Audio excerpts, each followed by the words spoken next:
When it comes to giving business presentations at work, most of us make the mistake of throwing everything at our audience all at once, with the same weight, too much, at the same time, hoping that they will catch what they need according to the problem they're trying to solve in that period in their career. And what does that look like? Well, we start creating skeleton decks. How many times have you heard this? We're gonna start a skeleton deck and then we're gonna fill it in as we go until the deadline that we need to present. Or it might look like a slide dump. Hey guys, let's put everything together, everything that we have, and then let's go through it and start filtering the pile down. Or it might be about just filling the blanks. For example, if you just want to use the corporate slide deck template, we load the slide deck and we start filling it in based on the format that we see. So creating slide decks, slide dumps, or filling the blanks of the company's slide template is clear sign of us throwing information at the audience without a strategy behind it, without a key message and a call to action defined beforehand. Now, let's examine for a sec what the problem is. The problem, or the wrong way of doing this, which I just described, is that it's bottom-up approach. So people start preparing for their presentation bottom up. What does that mean? They start with the data first, with the information, everything they have done at once, and they start building it up from that zoomed in and detailed level. So they think about, we have these data, how do we put it together? Let's create a slide deck, let's create a skeleton deck, let's fill in the blank, let's look at the template of the company. That's the wrong way of doing it. The right way, however, is top, bottom. Meaning that first you start here instead of here.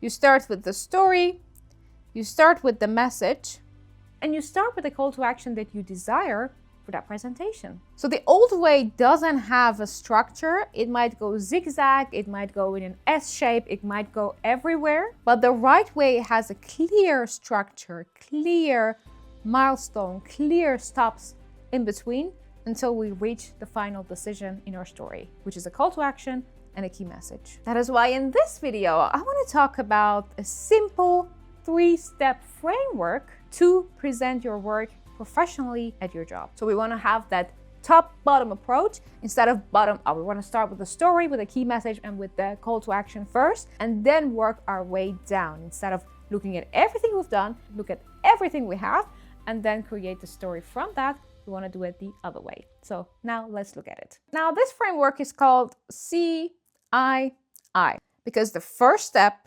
is the context. The second step is the insight.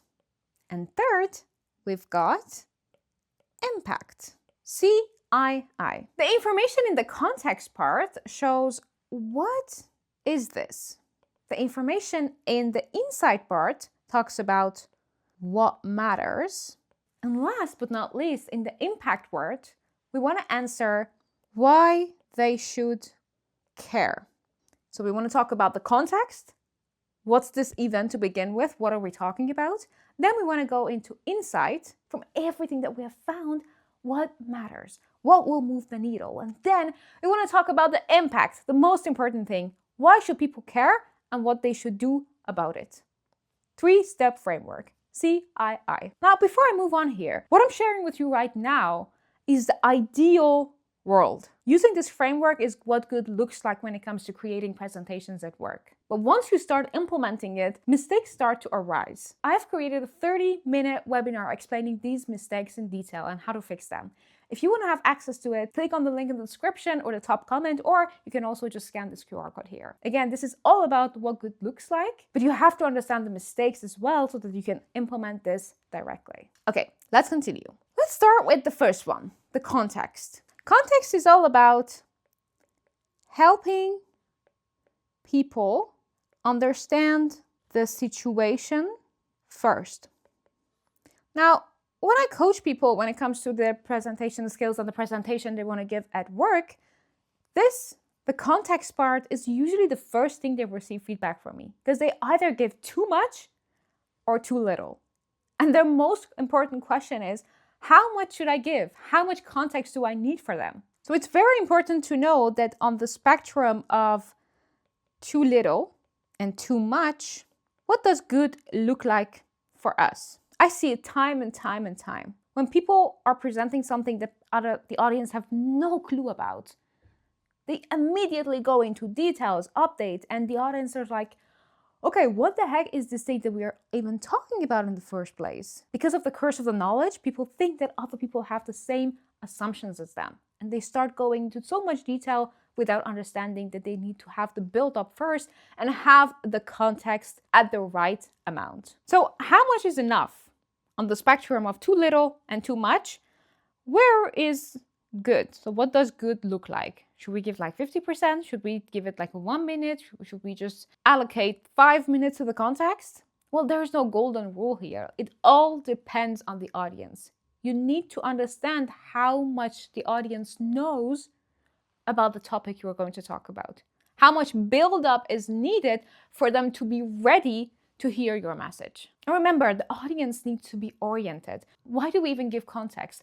Because the audience need to get oriented before you give them the message. If you just give them the message, if you ask them something, if you have a call to action without the build-up first, then you might really hear no. But if you first orient them and bring the urgency high, you might hear yes, and that's what you want. So how do we do this? We want to audit our audience to understand how much do they really know about this topic and how aware are they. What could really help at this stage is a little bit of an empathy. From which world are they coming to your presentation and to your communication? If people work in development, if people are working in marketing, if people are working in sales, and you, for example, work in design, you have to understand that they're coming from a completely different world with their own priorities, with their own assumption, whatever it is that they're working on. They don't really care about your work. You have to make them care. And that is what all the context is about. And the best way, or the most effective way for auditing the audience is understanding or answering this question: how problem aware are they? Because chances are that in your presentation, you're either giving a solution, you're talking about a big update, you're going to ask people about something. There's a reason why you're having that presentation. So you probably are trying to solve a problem. Maybe you were asked with something, you were tasked with something, maybe you're coming up with a pitch. You're trying to solve a problem. So the question is, how problem aware are the audience? Or even most importantly, your decision makers. How problem aware is a decision maker in your presentation? That is the question that you need to answer. So a good way to think about this is through a funnel. A funnel with 3 stages or 3 steps or 3 categories. One is cold audience, one is warm audience, and the other one is hot audience. What do I mean with this? With cold audience, we mean that people are not at all problem aware. They have no idea why you're doing this project, what you're doing in your job, why are you working on this thing that you want to present now. They're completely cold. They don't have the slightest idea what problem you're trying to solve with your presentation. That they have no reason or no perceived reason to be in your presentation. But somehow, maybe through some of the other people's authority or bureaucracy, they have to be there. And usually for the coldest people or for the coldest audience, you have to give the biggest or the most context. And for the warm audience, these are people are problem aware and they're looking for a solution. They're looking for a solution. So maybe they're not looking for your solution, but other people are presenting something to them as well. So different people, different teams in the organization are trying to solve the same problem. And in this case, these stakeholders, they're quite warm audiences. They know the problem exists. They're actively looking for a solution, but they don't know if you are the person or your team is the person who's going to solve that for them. And then we've got hot audiences. These hot audiences are the ones that know the problem and they know the solution. They have a solution in their head and they're almost ready to say yes to the solution that you provide. You've probably nurtured them, you've warmed them up.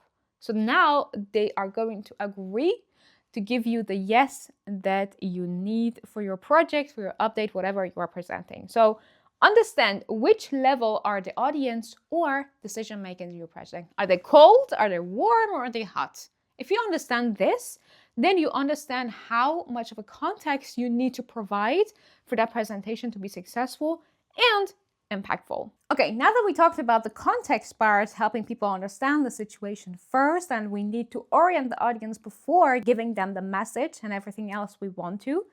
Now let's talk about the insight. Insight is all about explaining the most important thing. Very important here. It's not about telling them everything you know, everything you've done, everything you have discovered, but it's about telling them the most important thing, telling them what will move the needle. And for this to happen, you need to know what is your core message, or what are you presenting in the first place? Remember, we don't just present for the information. Informative presentations are not a thing anymore. We don't present just to convey information or transfer information. We present to transform the audience. We want to take them from point A to point B with a call to action, with a key message. And this is where a lot of people go wrong, because they don't start with understanding the core message, but at the same time, they start building slide after slide after slide. It's like you wanting to build a house without a sketch, without a blueprint, just putting bricks onto each other and hoping it will look great at the end. And one person might end up with a 10-story building. One person might end up with a 1-story building. They don't know beforehand what they're building. They're just putting bricks, looking at the shortest distance from them and putting bricks on each other, hoping that it will turn okay. But we don't have the time for this. We don't have the attention span for this. We have to be very strategic with our energy and time because we want to have an impact. We want to make our mark. We want to show leadership. So always start with the core message. And the core message should be one of the insights you have gathered that will move the needle for your project. You can mention other stuff you've done. You can mention other people that you have talked to, other insights you have gathered, but it's going to be all about one specific insight, something that will move the needle for you or for that project. And one thing that can help you here to start prioritizing the insight you want to talk about is the Pareto rule, or the 80-20 rule, which is all about, usually in life, 80% of our results come from 20% of our effort. So what is the one insight? What is the one key message? What is the one core message? What is the one call to action that will move the needle or provide 80% of our outcome with 20% of effort? That should be your insight. That should be the one where you explain the most.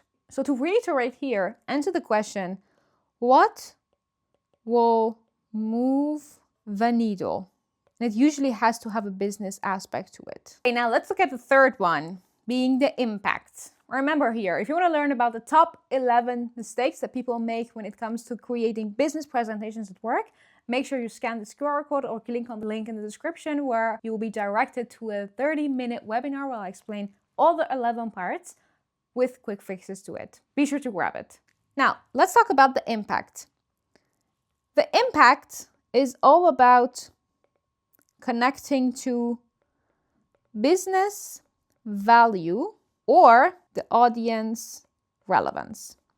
So either has to be business value or audience relevance. Even better if it has both. So this impact part is all about explaining why those insights and context I just gave to you, why is it important? Why should we even take an action? Where is the urgency? That's where relevance comes in. And this is where most of the time it goes wrong. People start presenting the information for what it is. People start presenting the work for what it is, the truth, instead of presenting it to match the perception and the mental model of the audience. So they explain the work, not really explaining why it matters in the first place. If we're understanding the impact, you have to understand this question or answer this question. Who or what will this help? We are solving a problem here. For all of our projects at work, for all of our presentations, we're trying to solve a problem that is at hand for the business. We don't give presentations just for the sake of conveying information. We want to solve a problem. We want to have a core message and a call to action. And for that to happen, you need to understand who or what will this project or this initiative or this action will help. That's all about the impact. and the relevance. And something that goes general to all kinds of presentation making or even communication skills is that whatever you say, your audience is thinking, what's in it for me? I know it's brutal, but even in our friendly or family relationship, that also is evident. It's not that we're bad people, but genetically and for our survival skills and whatever our brain and however our brain is wired, we're always asking this question: what's in it for me? Why should I care? Why should I listen to you? And it's even more important at work because everything is a bit more transactional and you have to make it clear why it matters to them. We're not friends there. We might be, but that's not why people come to your presentations. That's not what people listen to you. You have to make it clear why this matters. All right, now to wrap it all up, we talked about context, which was about orientation. So we want to have a point 0 for the audience to start from. That was 1. Second, we had the insight, which was all about understanding. This is where we teach them something. This is somewhere that they learn that your work was valuable and that you learned something new. So what change needs to happen. And third, we talked about the impact, which is all about the relevance and the actions or the call to action. Why is it important? Why do we even have to do something about it? And why is it urgent? This is the formula to presenting your work for the maximum impact. To be deliberate, not to be haphazard with the way that you create your presentation. You want your narrative to be crystal clear, making the mark on your audience. And remember, if you want to learn about the 11 mistakes in presentations, well, in business presentations at work, make sure you grab it with the link in the description. And now if you've created your presentation and you want to learn how to best practice it in less time, even if you're just starting out, make sure you watch this video where I talk about this on a higher detail. Thanks so much and see you in the next one.